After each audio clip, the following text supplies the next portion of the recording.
El poder transformador de las universidades es innegable en la construcción de las sociedades democráticas. Son espacios para la deliberación y discusión de las ideas, la investigación, la generación del conocimiento científico y el pensamiento crítico, la colaboración interdisciplinaria, el avance cultural y social para el desarrollo de la sociedad. Las universidades por sí mismas están guiadas por la promesa de cultivar la pluralidad, la responsabilidad social y los principios democráticos bajo su propia autonomía, facultad imprescindible para el disfrute de la libertad académica y el derecho a la educación de calidad. Pero en Venezuela existe una política de Estado contra las universidades mediante patrones de violación a los derechos de las y los universitarios. Estas decisiones gubernamentales incluyen imposición de leyes, asfixia presupuestaria, persecución de profesores y estudiantes y el establecimiento de un sistema universitario paralelo, socavando así el funcionamiento de las universidades autónomas. Hola, mi nombre es Paola Vale y este es el 5º episodio de Coordenados, un proyecto comunicacional en donde estaremos conversando cómo jóvenes, activistas y defensores de derechos humanos están creando acciones para ordenar nuestra sociedad.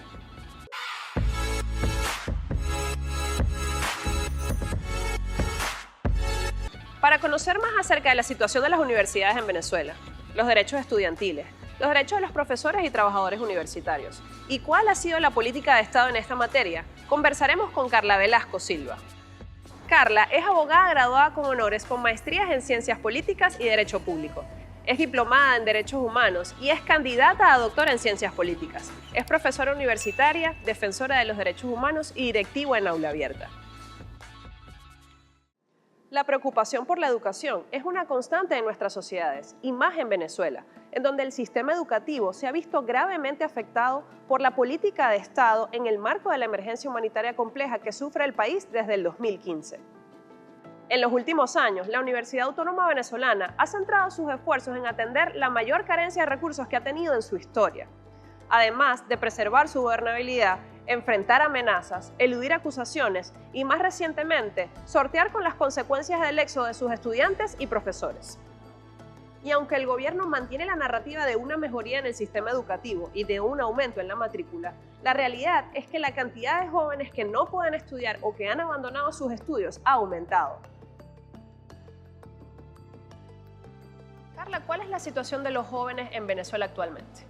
Bueno, la situación de nosotros los jóvenes es como una encrucijada, un dilema. Tenemos que decidir en quedarnos en Venezuela, en nuestro país, con las distintas circunstancias que podemos padecer, la emergencia humanitaria compleja que tenemos desde el año 2015, con la pérdida del poder adquisitivo, con la inflación más alta del mundo. No tenemos democracia, no tenemos Estado de Derecho, el salario mínimo es de 130 bolívares, que equivalen como a $3,71, y el joven tiene que decidir, o me quedo en mi patria con estas circunstancias, o la segunda opción, pertenecer a las cifras del 7.71 millones que ha dicho ACNUR de venezolanos que se han ido a buscar nuevas oportunidades o mejor calidad de vida que no le ofrece su país. En la encuesta de Juventudes del año 2021 de la UCAP ha señalado que 1 millón de jóvenes entre 15 a 29 años han salido forzosamente del país. Otra de las circunstancias que vemos es la deserción. Ese es otro problema, hay opacidad en las cifras. El Estado venezolano no permite el acceso a la información pública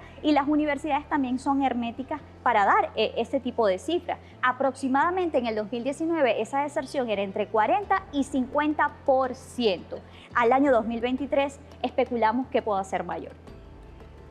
Para aquellos jóvenes que decidieron permanecer en Venezuela y que deciden permanecer en Venezuela, ¿cuál es la situación de la educación universitaria? La educación venezolana necesita estar en cuidados intensivos. Para que el estudiante universitario llegue a las universidades necesita utilizar el transporte público, que en muchas regiones del país es prácticamente inexistente. No hay baños habilitados ni siquiera, tampoco hay electricidad. Y si hablamos de la educación a distancia, no contaban ni con los equipos necesarios, computadoras, celulares, ni tampoco con la conexión a internet, que es muy deficiente en todas las regiones del país. A pesar de que la autonomía universitaria está contemplada en la Constitución como un principio rector, el Estado venezolano mantiene una política de asedio en contra de las universidades a través de asfixia presupuestaria. Esta asfixia impide que la universidad pueda funcionar en condiciones óptimas y además afecta en gran medida actividades de docencia, extensión, investigación, plantas físicas y servicios estudiantiles. Cuéntame, Carla, ¿qué son los derechos universitarios? Los derechos universitarios nos corresponden a quienes pertenecemos a la comunidad universitaria. Pueden ser académicos, profesores, estudiantes, a las autoridades universitarias, el personal administrativo, obrero, que también tienen derechos dentro de la esfera universitaria.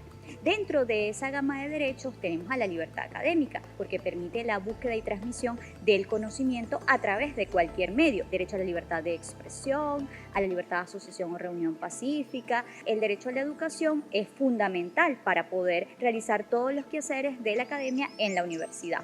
Y también tenemos el principio rector, que es la autonomía universitaria. Es el medio para poder ejercer finalmente el derecho a la libertad académica, porque la autonomía es como una especie de muro de contención que permite que los investigadores, el estudiantado, los docentes puedan hacer sus investigaciones dentro de los muros de la universidad sin tener ningún tipo de amenazas, represalias, porque todo eso configuraría entonces una violación a la libertad académica. Carla, ¿tú consideras que el Estado venezolano viola los derechos universitarios?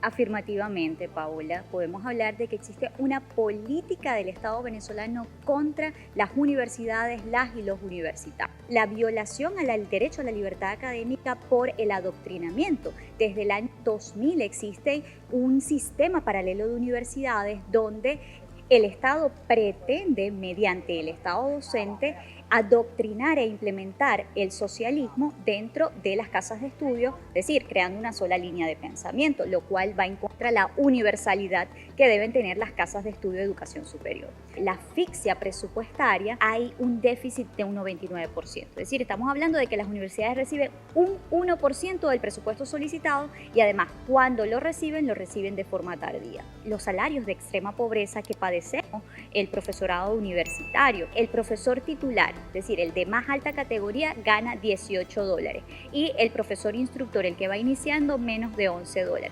Y por tanto estamos recibiendo un salario de extrema pobreza. Y otro de los patrones que podemos mencionar es que los universitarios somos un grupo que necesitamos especial protección porque somos perseguidos, amenazados por las ideas críticas a las políticas públicas que implementa el Estado. Y entre ellos podemos destacar el caso del profesor Santiago Guevara, que fue detenido durante las protestas del año 2017 por haber emitido unas críticas a las políticas económicas del gobierno y estuvo más de 10 meses detenido bajo unas condiciones paupérrimas. El año 2020, durante la pandemia, cuando la Academia de Ciencias Físicas, Naturales y Matemáticas señaló un informe que si el gobierno no tomaba las medidas necesarias iba a haber un repunte de los casos de COVID. Diosdado Cabello, durante su programa, amenazó a la academia señalando que les iba a aplicar la operación Tuntú. Aquí vemos dos ejemplos claros cómo los universitarios somos amenazados por emitir un conocimiento científico, por emitir unos resultados de una investigación. Es decir, que la libertad académica también le pertenece o forma parte de forma colectiva a la sociedad que le interesa conocer esa información y el resultado de esas investigaciones. Una de las cifras que nosotros manejamos y que resalta el hecho de que somos un grupo en situación de vulnerabilidad es que en el año 2017, en el marco de la protesta, 339 estudiantes fueron detenidos y 17 profesores también fueron detenidos y fueron incluso juzgados a través de la jurisdicción militar y no de la jurisdicción civil.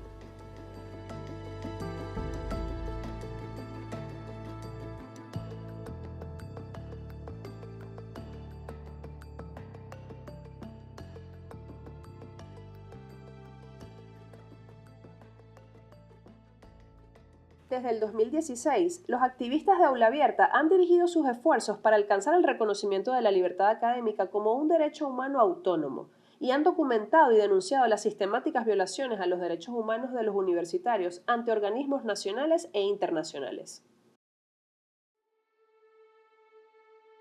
Carla, cuéntame, ¿cómo entraste en este mundo de los derechos humanos y del activismo como tal? Bueno, cuando tenía entre 16 y 17 años inicié la universidad y vi en el primer semestre una materia que se llama Derechos Humanos. Casualmente, yo hoy en día soy profesora de esa misma materia. Increíble. Y me enamoré de los derechos humanos.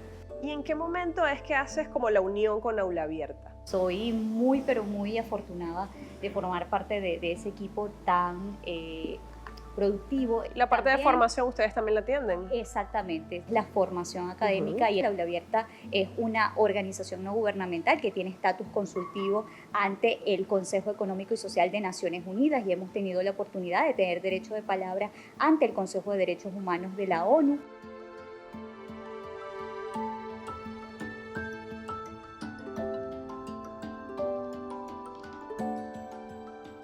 Según lo que hemos conversado en este episodio, Carla, de la situación de los jóvenes y la situación de la universidad en general, ¿de verdad sientes que vale la pena estudiar una carrera universitaria en Venezuela? Si vale la pena estudiar una carrera en el país. Y si el joven quiere cambiar su realidad, quiere cambiar la estructura del estado en el cual vivimos y padecemos su mal funcionamiento, necesita adquirir conocimiento científico y ese conocimiento lo aprende a través de la educación formal dentro de las universidades. Para que el joven pueda cambiar, ser agente de cambio, de hacer la diferencia, necesita tener herramientas. ¿Cómo convence Carla a un joven para que estudie una carrera universitaria en Venezuela? La formación que reciben en la etapa diversificada, media, es tan deficiente que no les den motivación, no les dan como esas herramientas o esa motivación para que digan, bueno, voy a ir a la universidad porque con la formación que voy a recibir en la universidad voy a poder ejercer una carrera que me vaya a generar ingresos, porque al fin de cuentas tú pasas 4 o 5 años en la universidad para profesionalizarte y que esa profesión obviamente te va a garantizar un sustento de vida. Si quieres construir país, no puedes esperar que otro lo venga a cambiar por ti. Yo tengo que hacer algo por mi país. Yo creo en que cada uno de nosotros puede ser agente de cambio desde el espacio donde se encuentra. Yo soy profesora universitaria, soy profesora de Derechos Humanos y creo que en mi granito de arena dentro de mi salón de clases, motivando a los estudiantes a que crean en las instituciones, a que crean en las normas, servir de ejemplo. Si ella lo hace, si ella está motivada, yo también puedo hacerlo. No puedo convencer a nadie de que cambie la idea de irse del país, no puedo. Lo que sí puedo es enseñar con mi ejemplo que si queremos cambiar las cosas tenemos que empezar por nuestros espacios y por nosotros mismos. Si yo quiero cambiar mi realidad, tengo que hacer una cosa diferente. No hay manera de imaginar el porvenir de nuestra nación sin las universidades. Y hoy, que Venezuela atraviesa su peor crisis política, económica y social de toda la historia, las universidades serán fundamentales para recuperar la democracia y el bienestar colectivo. Nuestras universidades centenarias, autónomas, libres por definición y libertarias por naturaleza, siguen resistiendo ante la barbarie y el autoritarismo. Defenderlas es preservar la generación de conocimiento y pensamiento crítico. Hoy reconocemos la gallardía de los universitarios porque siempre han resistido ante las dificultades, porque no callan ante la opresión y porque son sinónimos de esperanza, democracia y libertad. ¿Quieres saber más sobre activistas y defensores de derechos humanos en Venezuela? Te lo contamos en el próximo episodio de Coordenados, con Paola Vale.